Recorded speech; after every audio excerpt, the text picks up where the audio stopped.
The way Fox News covered last week's Trump-made crisis of children being separated from their families at the border was absolutely appalling. Since more illegal immigrants are rushing the border, more kids are being separated from their parents and temporarily housed in what are essentially summer camps. That doesn't sound like summer camp to me. They told me that they were humiliated. They were treated like animals and told that they would never be reunited with their families. I spoke to some African Americans who say, gosh, the conditions of the detention center are better than some of the projects that I grew up in. They called those facilities by nicknames, like the dog pound, because it had cages just like kennels for dogs. If you read the headlines or you watch the evening news today or yesterday or this week at all, it's trade war, it's children in cages.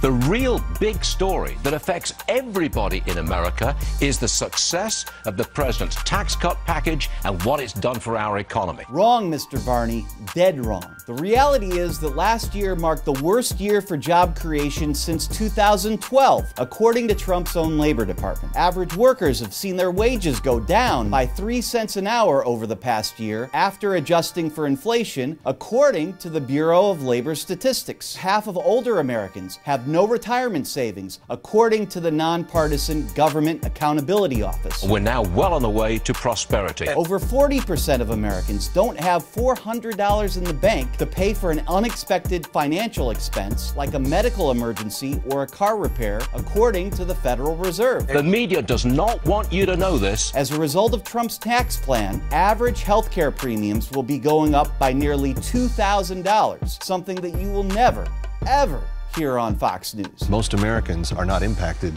by these staged pictures, by this fake news. The people who aren't impacted are the people who say, these aren't our kids, show them compassion. But it's not like he's doing this to the people of Idaho or